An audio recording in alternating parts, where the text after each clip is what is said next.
مال کی تنگی، جب تمہارے مال تھوڑا ہو جائے تو جن کے پاس ہوتا اسٹاک کر لیتے، کہتے ہوں پیسے بتاؤ فی دوری 200 روپے زیادہ دو۔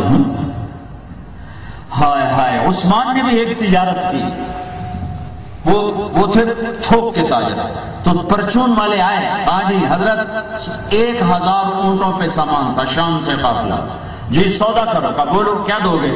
کہ 10 روپے کی چیز 12 میں، کہا نہیں تھوڑا ہے زیادہ کرو، کہ 10 روپے کی چیز 14 میں، کہا نہیں تھوڑا ہے زیادہ کرو، کہ 10 روپے کی چیز 15 میں، کہا نہیں تھوڑا زیادہ کرو، مجھے ریٹ زیادہ لگ چکا ہے۔ کہنے لگے 10 پہ ہم تمہیں 5 روپے نفع دے رہے ہیں، یہ تھوڑا ہے، کس نے زیادہ لگایا؟ کس نے زیادہ لگایا؟ کہنے لگے اللہ تعالیٰ نے۔ میرا اللہ کہہ رہا ہے عثمان میں تیری 1 روپے کی چیز 10 روپے میں خرید لوں، تو 10 روپے کی 100 میں ہو گئی، تم 10 پہ 5 دے رہے ہو، 10 پہ 100 دے رہا ہے، تو تمہیں دوں کہ اللہ کو دوں؟ اور تمہیں پتہ ہے نا مدینے میں کہت ہے میرا سارا مال بمے اصل کے سارے مدینے کے فقیروں پہ صدقہ۔ عثمان کی تجارت ہو گئی، اور رات کو عبداللہ بن عباس کو خواب آ گیا۔ خواب آیا، کیا خواب آیا؟ کیا خواب آیا؟ کہ اللہ کا نبی سفید گھوڑے پہ سوار، سب پوشاک، انہوں نے لگام پکڑی، یا رسول آپ کہاں جا رہے ہیں؟ آپ سے ملنے کو جی چاہ رہا ہے۔ کہ آج تو فارغ نہیں، آج عثمان نے اللہ کے نام پہ صدقہ دیا، اس کے بدلے میں اللہ نے جنت کی حور سے نکاح کیا، اور پھر اس کا ولیمہ قائم کیا ہے، آج سارے نبی عثمان کا ولیمہ کھانے جا رہے ہیں۔ جنت کے سودے کرو۔ آپ نے حضرت علی کا ہاتھ پکڑا، کہا علی تجھے بشارت ہو، جنت میں تیرا گھر میرے گھر کے سامنے ہوگا، خوش ہو؟ تو حضرت علی رونے لگے، کہا یا رسول اللہ میرا گھر پورا ہو گیا، بس مجھے اور کچھ نہیں چاہیے، اللہ کے نبی کے گھر کا تیرا گھر میرے گھر کے سامنے ہوگا۔ حسن حسین یہ جنت کے نوجوانوں کے سردار ہیں، فاطمہ میری بیٹی جنت کی عورتوں کی سردار ہے، عمر جنت میں محل دیکھا زمرد یاقوت کا، میں نے پوچھا کس کا؟ مجھے کہا گیا قریشی کا، میں سمجھا میرا، میں جانے لگا تو کہا گیا عمر بن خطاب کا۔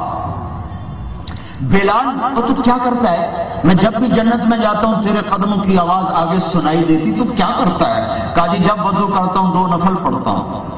کہا نعمان بن حارثہ میں جنت میں گیا، میں نے تیری تلاوت سنی، اور نعمان مدینے میں تلاوت جنت میں، یہ 10 15 20 ہزار کا مجمع ہے، اس کو سنانے کے لیے کتنے بڑے سپیکر لگے ہوئے ہیں، اور نعمان مدینے میں قرآن پڑھتا ہے، آواز جنت میں، آپ جنت میں ہیں، قرآن کی تلاوت کی آواز آتی ہے۔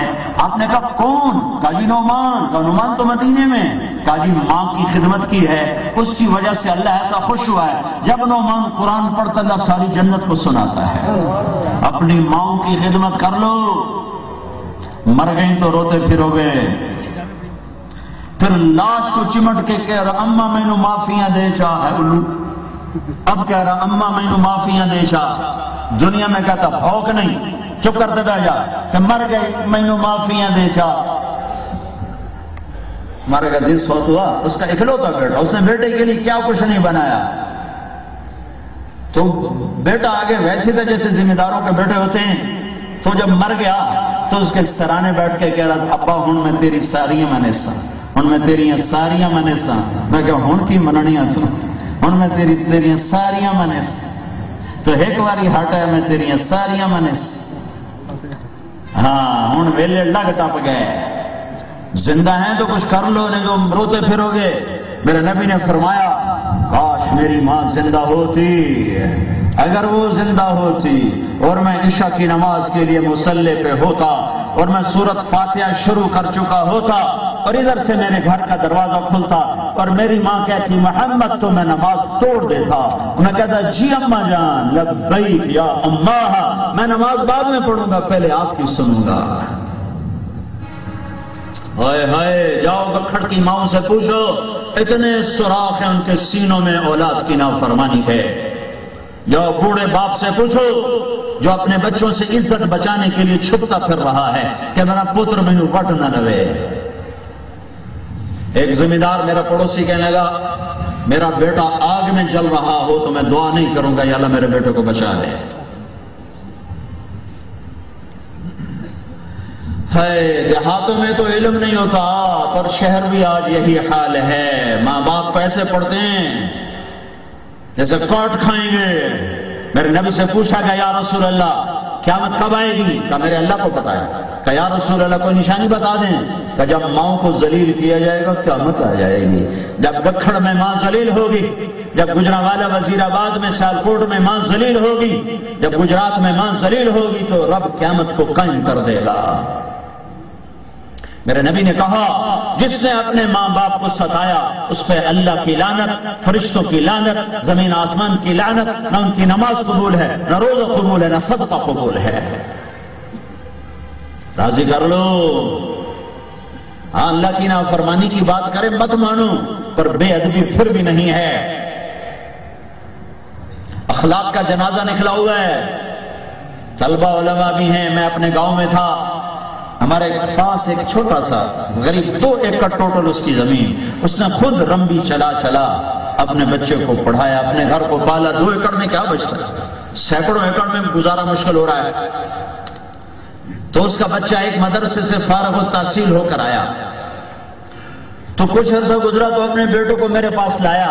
مجھ سے کہنے لگا میاں صاحب ادھر تو مولوی صاحب تو ہمارا خاندانی ٹائٹل چلتا ہے. کہنے لگا میاں صاحب اے میرا پتر پڑھیا تھا پر کڑیا کوئی نہیں. ان تو پتہ نہیں ماں نال گلے میں کرنا، ان تو پتہ نہیں پیو نال گلے میں کہ پتہ نہیں کی پڑھتے آیا.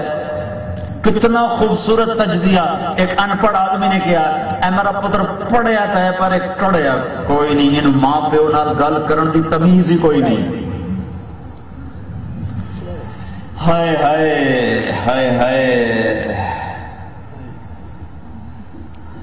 کیا کروں. اخلاق معاشرت تو نہ کوئی بتاتا نہ کوئی سنتا نہ کوئی سناتا ہے. مدرسوں میں بھی سارا زور فقہی مسائل پہ لگ جاتا ہے. اخلاق کے ابواب سوتے سوتے پڑھے جاتے ہیں، سوتے سوتے سنے جاتے ہیں، سوتے سوتے سنائے جاتے ہیں. کیا خبر اخلاق کس چیز کا نام ہے، درگزر کس چیز کا نام ہے، وسعت صدر کس چیز کا نام ہے. مولانا زید الراشدی صاحب اٹھ گئے، میں ان کے سامنے کہنا تھا وسعت صدر سے ان سارے مولویوں سے کہہ رہا ہوں اپنے بھائی سے سیکھو. کچھ شخص کا قلم کس اعتدال سے چلتا ہے، کس وسعت صدر سے اللہ نے اس کو نوازا ہے. پوری دنیا میں شاید انگلیوں پہ گنے جانوں میں سے ایک آدمی زاہد الراشدی ہو جس سے اختلاف کرنے کا سلیقہ ہے. ہمارے مولویوں کو اختلاف ہو جائے تو گلے پکڑنے پہ آ جاتے، مارنے پہ آ جاتے کہ جیسے بس ہم ہی صحیح ہیں باقی سارے غلط. میں ان کے قلم کو سلام کرتا ہوں کہ مخالف سے مخالف آدمی ان کی تحریر پڑھے گا تو کہے گا کہ یہ شخص ناصح امین ہے، یہ میری خیر خواہی میں لکھ رہا ہے، یہ میرا دشمن نہیں. اور ہم ایسے لکھتے ہیں جیسے ہم پکے دشمن سے خطاب کر رہے ہیں. سیکھو سیکھو، طلبہ بھی ہیں، علماء بھی ہیں. وسعت صدر سیکھو، اخلاق سیکھو، درگزر سیکھو، رائے کے اختلاف کو برداشت کرنا سیکھو. عجب اس شخص کا قلم ہے، عجب قلم ہے. اس امت میں اختلاف باقی رہے گا، کبھی نہیں مٹ سکتا. میرے نبی نے دعا مانگی تھی یا اللہ ان پہ کوئی ظالم آ کے مٹا نہ دے. اللہ نے کہا قبول. یا اللہ ان پر کوئی آسمانی عذاب ایسا نہ آئے کہ انہیں مٹا دے. قبول. یا اللہ ان پر کوئی قحط ایسا نہ آئے کہ مٹا دے. قبول. یا اللہ ان میں اختلاف نہ ہو. تو میرے اللہ نے کہا نہیں میرے حبیب اختلاف ہوگا. جب یہ چیز ہے کہ یہ ہوگا تو شریعت نے حدود بھی بتائی ہیں، اس کا طریقہ بھی بتایا ہے، اس کا راستہ بھی بتایا ہے. امام شافعی ابو حنیفہ رحمۃ اللہ علیہ کی مسجد میں آئے اور رفع یدین نہیں کیا. لوگوں نے کہا آپ تو سب سے بڑے داعی ہیں رفع یدین کے، آپ نے کیوں نہیں کیا؟ کہ اس قبر والے کے احترام میں نہیں کیا کہ یہ اسے